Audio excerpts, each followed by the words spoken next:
奉天承运，皇帝诏曰：太妃赵氏妄信奸人，铸错弥身，积怨于众，本应极刑。念其为帝母，孝不可废，故而耻其封号，永进冷宫，不及皇权，无相见也。钦此。绵绵。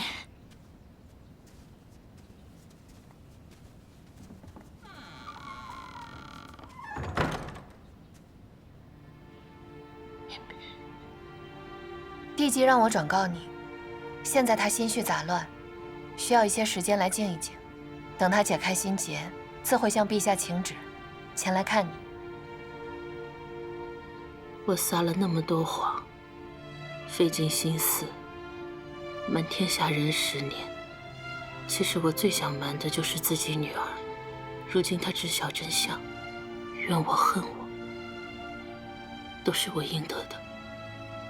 你若之前不费那么多心思，尽早澄清事实，认错担责，帝姬也不会对你如此失望。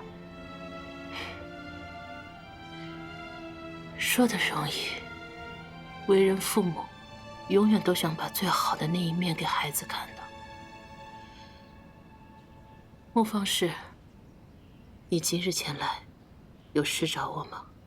玉牌邀约已了，我来交付所托，同时寻求一个答案。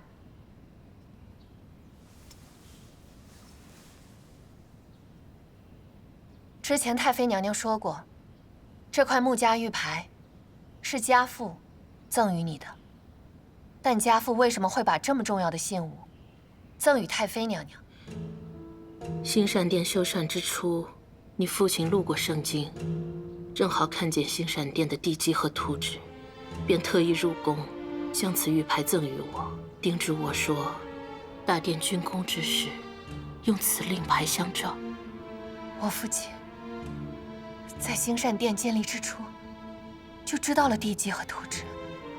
不错，你父亲是这世间的高人，我向来对他很敬重，便追问他兴善殿的选址如何，风水如何，他都没有回答，只是再三叮嘱，赠送玉牌之事不要让旁人知晓。现在看来，也许你父亲当时就已经看出兴善殿是不祥之典。然后呢？2年之后，大殿竣工，我如约动用了玉牌。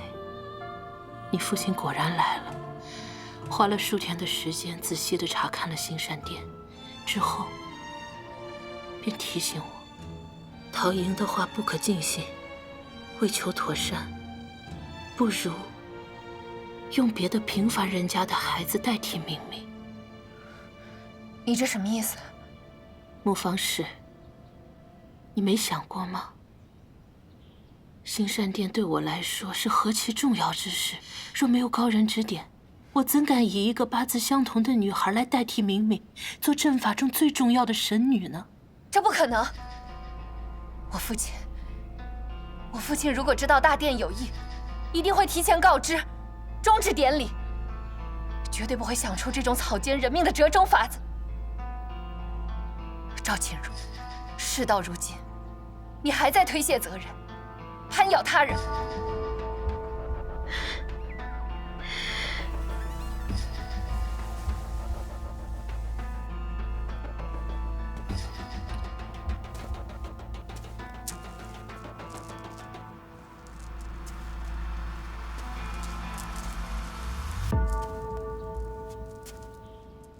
穆方氏，你对你父亲了解多少？我父亲光明磊落，嫉恶如仇，世上无人不知。若我说，兴善殿大火之夜，有人帮我紧锁4门，帮我的那个人是你父亲，你是不是不会信？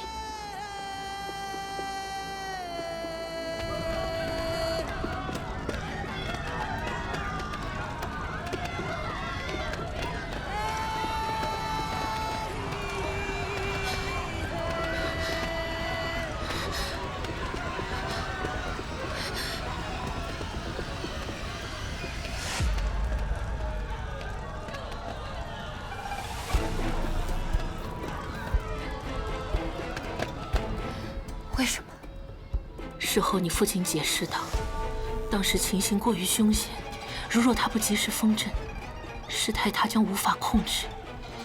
这些话是不是确是实话？如今想来，也未可知。也许一开始，你父亲已经想到了最后会发生的一切。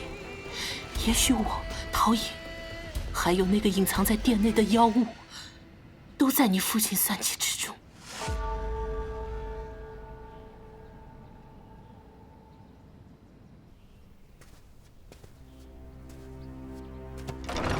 为人父母，都只想让孩子看到最好的那一面，谁又愿意让孩子看到自己尤为丑陋的那一面呢？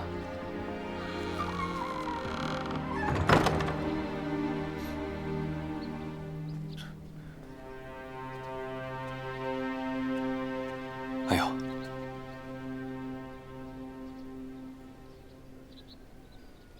我不相信。太妃的话，只是一面之词，未可尽信。从小到大，我都想成为我父亲这样的人。我不相信我父亲会干这种事。哎呦，随我回了然谷吧，去见我师父。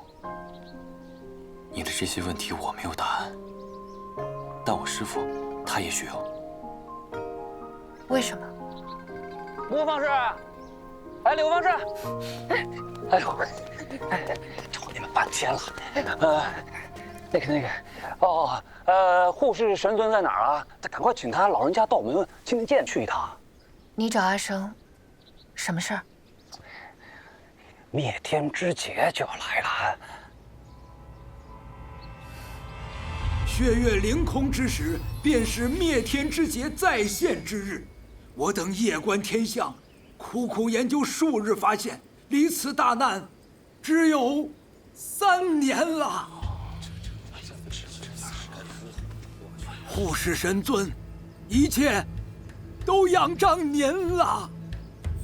可我不是什么护世神尊啊！900年前，牧氏先祖补天之时用的就是这把神兵。现在您把神兵拔出来了，那么救世的重任就落到尊家的手上啊！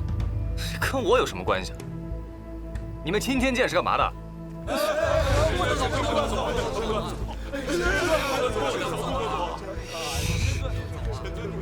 稍安勿躁，稍安勿躁啊，稍安勿躁。大家听我一言，我就一句话啊。刚才神尊他老人家也没有说这自己不救世是吧？只是说怎么救，这个方法，大家还不清楚啊。据天机阁的典藏记载，900年前，这个灭天之劫来临之时，护世神尊穆青石前辈，那是吃神兵劫大阵，破妖影补天裂，方才救世于危亡。而如今呢，神尊神兵有了，但是这个，大阵如何劫啊？妖影如何破？天裂怎么补啊？这不没说法吗？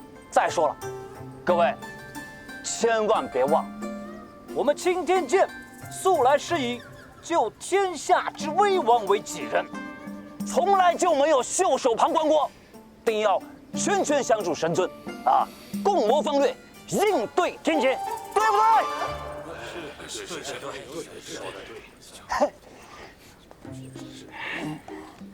这滔天的功劳岂不成了神尊一个人的了？郭长史说的对呀。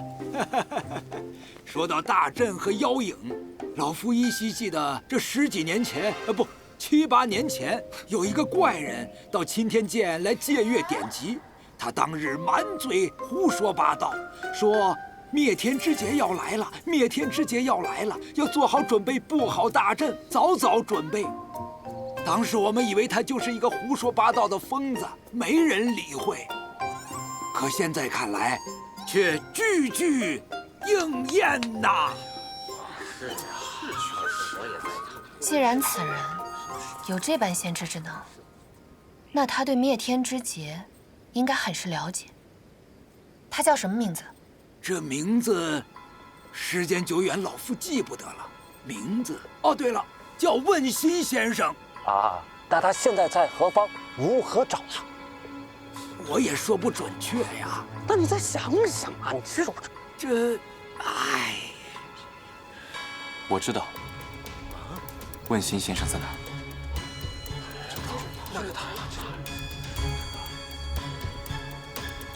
什么？问心先生竟然是你的师傅？是啊，家师隐居多年，从未踏出了然谷一步。这世上知晓他名号之人也是少之又少。你名扬天下，你师傅却一直是个谜。你以前总说你师傅是个无名散修，现在想来，的确不简单。说实话，其实我也一度以为他只是个无名散修，直到我学成之日，拿着师傅的九玄收妖塔行走江湖，世人都会惊叹，说这法器并非凡人所能驾驭。我方才明白，师傅可能来历不俗。不俗在哪？他来自什么地方，叫什么名字，我都不知道。啊，连你也不知道，那是挺不俗的。自打我认识师傅起，他就已经隐居避世，只称别号问心先生。他说，他从前是谁，已经不再重要了。那你从来都没有问过？我向来为师命是从，几乎从未对他发问。其实这几年，师傅让我接近你，我虽然不知道确切缘由，但想必有他的用意。关于你父亲过往的真相究竟如何，我相信他会有答案的。所以我才提议，让你们随我回去见他。偏偏就这么巧，你师傅刚好知道灭天之劫。他之前有跟你提过吗？从未提过。这些日子以来，我心里也有诸多疑惑。那我们还等什么？我们直接去问他本人啊！妙妙说的对。我带路，明日启程。阿生，这上弦月既然认你为新主人，你应该把他带上。阿姐，青天剑灌篮是什么水平？咱们又不是不知道，何必这么当真呢？此事重大，至少先调查清楚。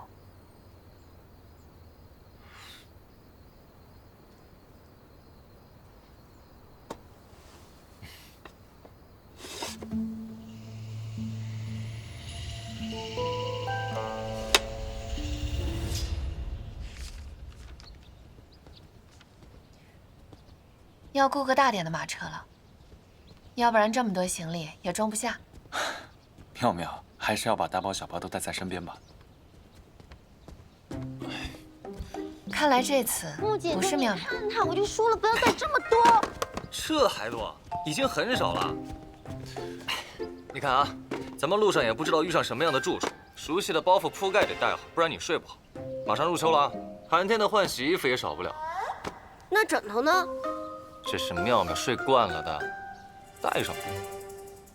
翠翠，你去书房，把妙妙用惯了的碗筷拿上一放。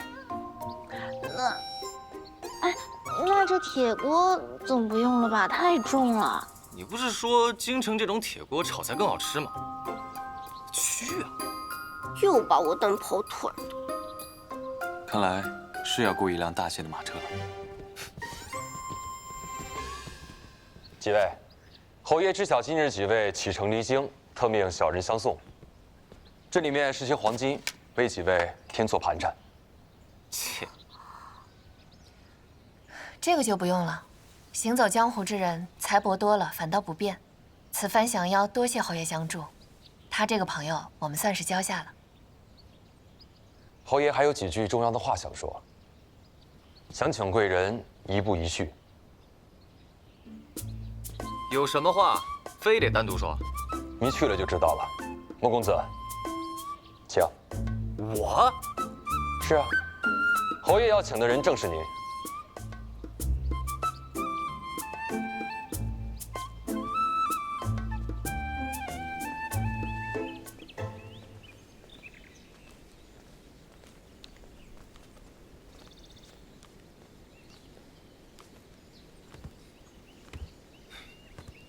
找我？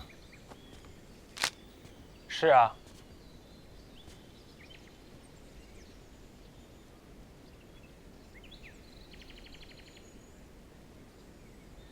这么看，你确实比我更像父亲一些。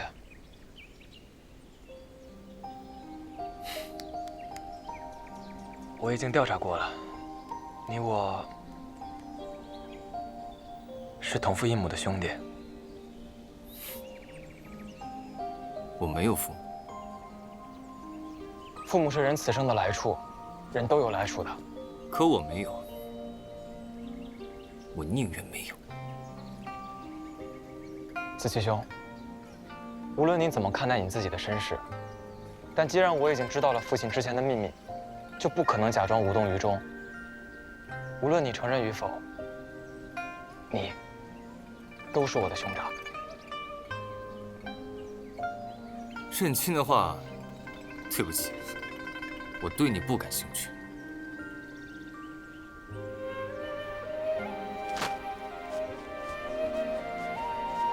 我小的时候呢，总是觉得特别的孤单，总希望有一个兄弟为伴。不过现在我也明白，你我之间空有血脉相连，却没有手足缘分。没错，我很羡慕。羡慕我吗？是啊，穆小姐对你照顾有加，手足二字不在血缘，而在朝夕相处、肝胆相照的情分。你自由自在，快意恩仇，不为世俗所累。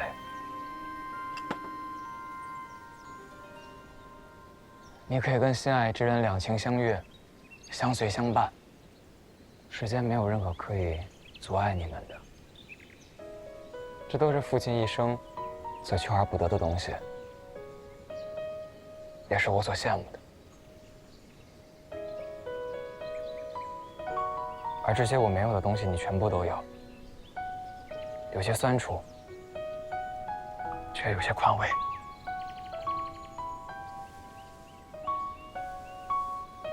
我原来以为什么都有的是你。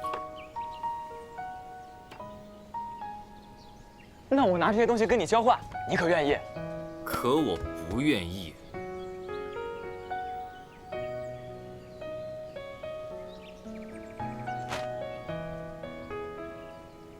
如果换的是我，我也不愿意。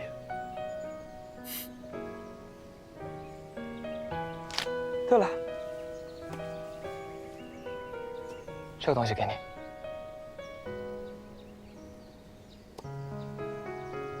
这个应该是你母亲的东西。如果你有天遇到她，就物归原主吧。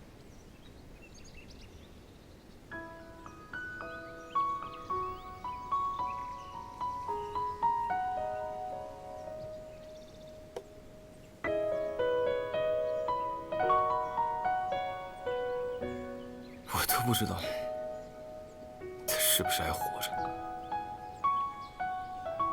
万一呢？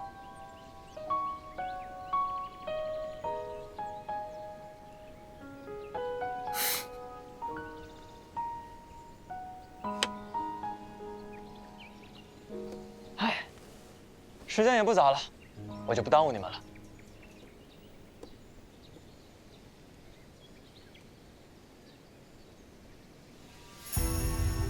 一路顺风。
走。走。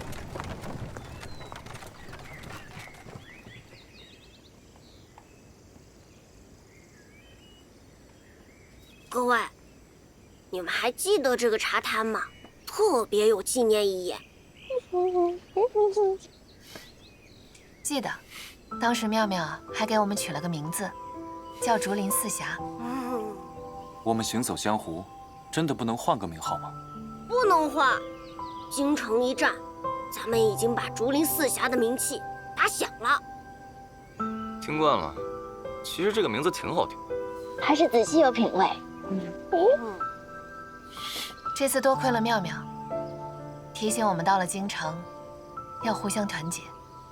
对了，当初妙妙还一直提醒我要小心桃花劫，你是如何预知的？我也不知道为什么自己会说这些，但是自从新上店开始，我的记性好像变差了，很多事情都断断续续的，记不太清楚。天降恶兆，多事之秋。妙妙身体里突然生出7彩内丹，子期又拔出了上弦月，这些问题都非同寻常。看来，只能找问心先生答疑解惑了。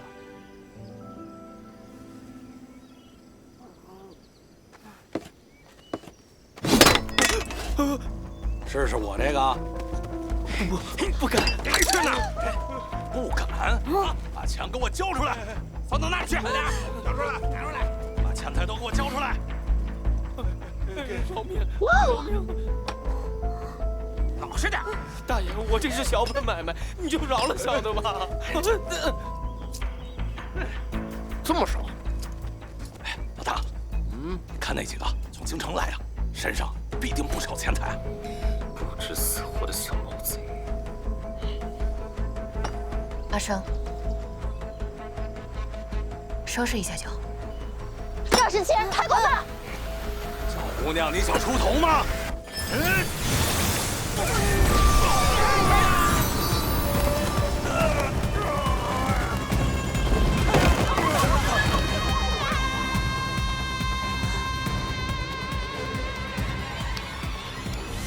连符纸都不用，只靠内力就可以把人震倒，这也太惊人了。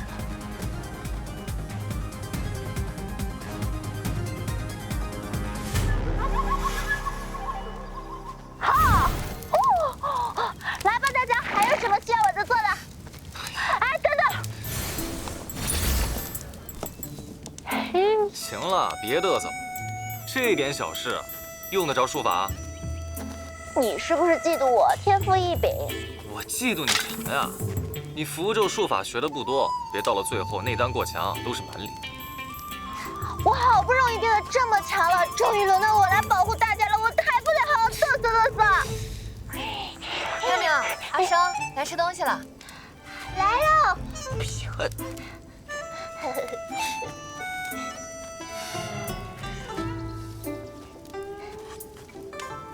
给，我可以把马变走。嘿，吃。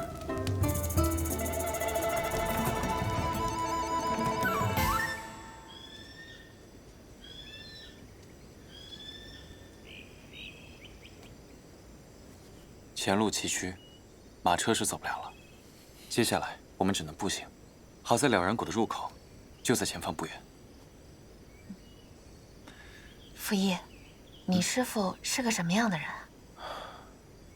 我师父，他很善良，也很慈悲，是个很好相处的老人家。我相信，他一定会很喜欢你的。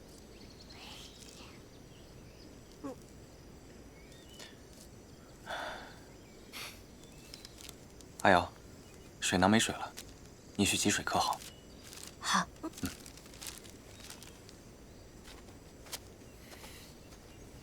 水大哥，吃果子吗？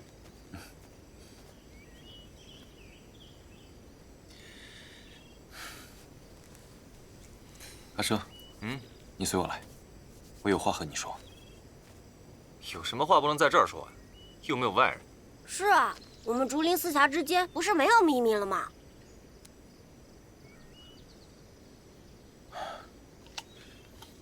也好，那你把手给我。干什么？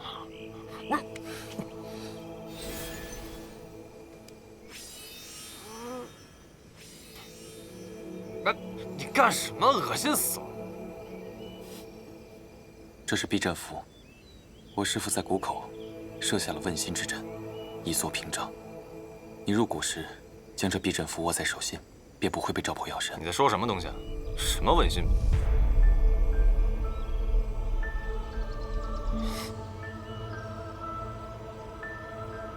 你怎么知道我是半妖之身？不是我，笋子我可什么都没说。也当然不是我了。我师父的问心之阵，术法玄妙，可照本心，而本心又可化作实形。行经此阵者，每个人的本性形影都会被印在石壁之上。虽然我不太确定你定会被照出妖身，但还是谨慎为好。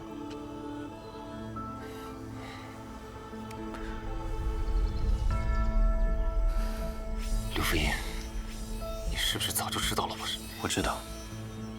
那你有没有告诉过我？淼淼一直在劝你把这些告诉阿瑶。我也知道你一直都没有准备好。阿是，我明白，有些秘密越是亲近的人就越难说出口。你是十全十美的福一公子，能有什么说不出口的秘密？别装作一副懂我的样子。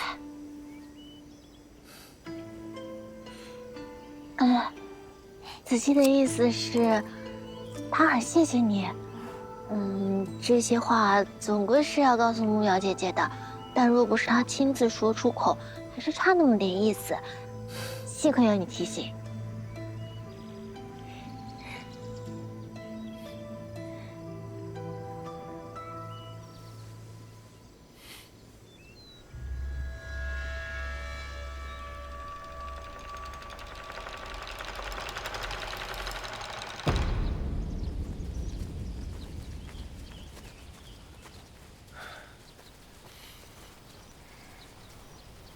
这里便是了然谷的入口，等我解阵之后，大家便可一一通过了。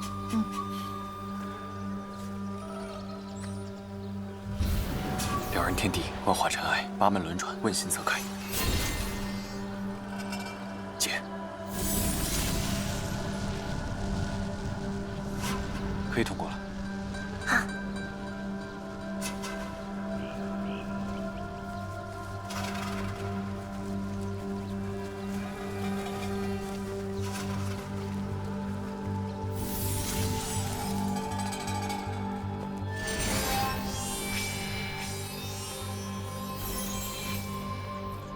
那里有个圈圈。问心之阵就是这里。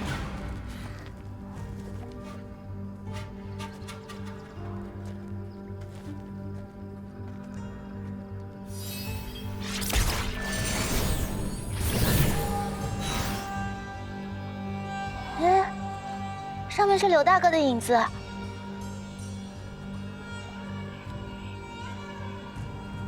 为何是个小孩子？正如我之前说过的，每个人的本性形影都会被印在石壁上。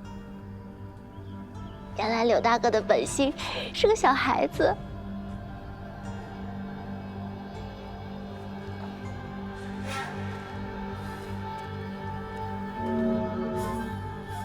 那我也来试试。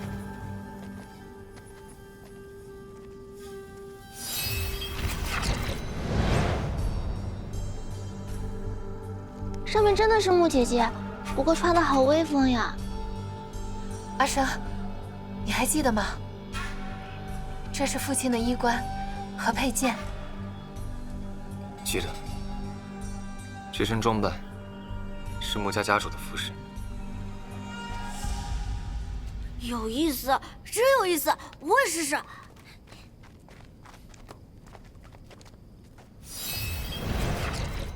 快看快看，我的影子是竹林，我的影子是竹林，我长成竹林了，我是竹林，长得好高大。看我之前说什么啦？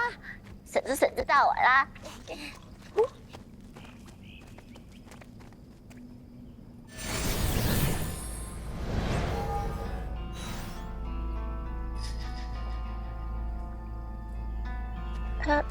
这是什么意思啊？这是喵喵吗？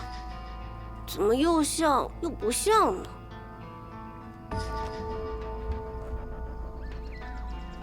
你穿的是什么呀？我也不知道啊。按道理来说，我现在可是拥有无上神力的人，怎么着也应该跟画上的神女长得一样。这什么意思啊？奇奇怪怪的。心之一字，本就尤为复杂。自己也不了解本心的时候也是有的。石壁上只会出现答案，但为什么是这个答案，还需要你自己寻找。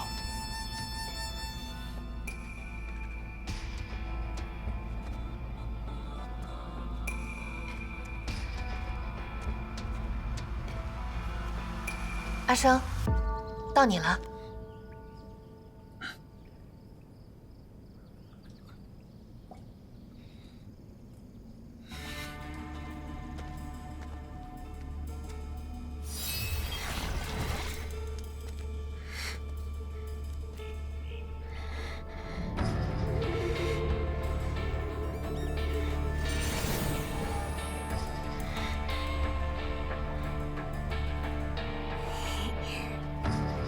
这阿生的影子，怎么是正常的影子？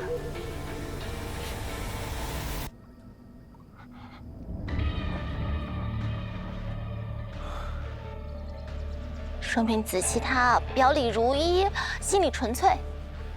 对，有道理。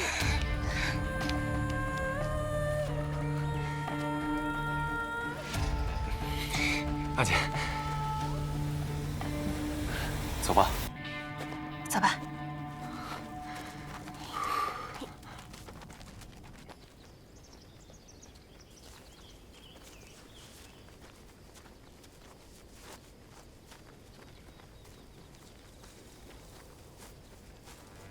放肆！哪来的妖物，也敢擅闯我了然谷？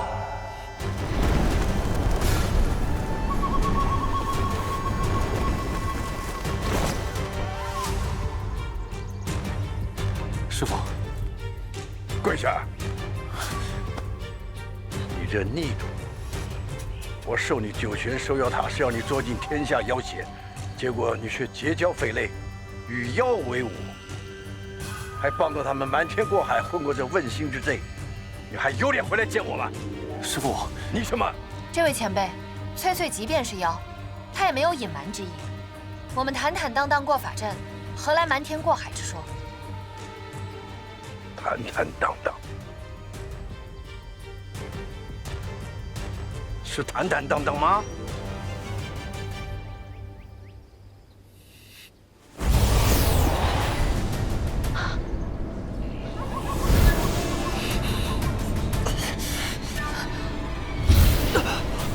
自己，阿生。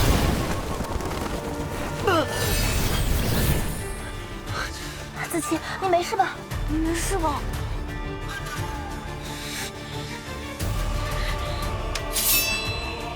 阿阳，看清楚，少了毕政府，它是个什么东西？看看。